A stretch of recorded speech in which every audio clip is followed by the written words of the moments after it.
حضور اگلا سوال جناب حسن دھرانی صاحب کا ہے جو اوریجنلی ٹنزانیہ غلط فہمی سے کچھ اور سمجھ کے مخاطب ہو رہا تھا. پہلے کسی اور کا سوال تھا, آپ کی طرف اشارہ کر بیٹھے تھے جی, تو میں جواب آپ کو دے رہا تھا. یہ کیسے بیٹھے ہوئے دوست؟ حضور اوریجنلی ٹنزانیہ سے ہیں, ویسے سٹن سے تشریف لائے ہیں. ان کا اسماعیلیہ فرقے سے تعلق ہے. بالکل ٹھیک ہے, تشریف لائیے. السلام علیکم. وعلیکم السلام. میں آپ کو انگریز میں پوچھ سکتا ہوں, آپ جواب؟ ہاں, آپ انگریزی میں پوچھیں, اس کا ترجمہ بھی کروں گا, جواب اردو میں دوں گا. ٹھیک ہے, شکریہ. ابھی رمضان مہینے میں انگریزی ہے, کئی دفعہ ایسی انگریزی سنی ہے. رمضان مہینے میں پروگرام آتے تھے ٹیلی ویژن پہ, جی جی, اس پہ سورہ آیت پہ ایک آیت ہے کہ یا ایھا الذین آمنوا اطیعوا اللہ اطیعوا الرسول واولو الامر. What is the understanding of the word ulul amri according to you?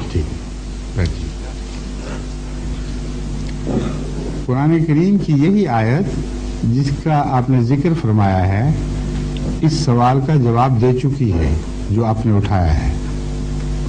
کیونکہ آگے جا کر فرماتا ہے فَإِذَا تَنَازَعْتُمْ فِي شَيْءٍ فَرُدُّوهُ إِلَى اللَّهِ وَرَسُولِهِ. اولو الامر کا وہاں ذکر نہیں فرمایا.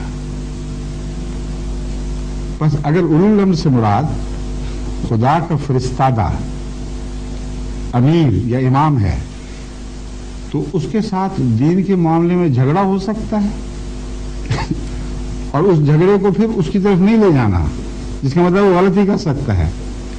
اگر غلطی کر سکتا ہے تو امام یا امیر کیسے ہو گیا؟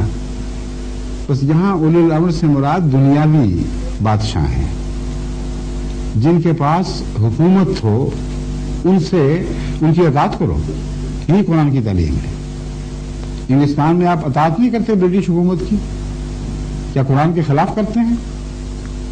مگر اگر مذہب میں اختلاف ہو جائے, وہ کہیں نماز نہیں پڑھنی, وہ کہیں کلمہ نہیں پڑھنا, جیسا کہ پاکستان میں MU کو کہا جاتا ہے, تو ہر بات میں اطاعت کرتے کہتے یہاں اب تمہاری اطاعت ختم. ردوہ الی اللہ ورسولہ.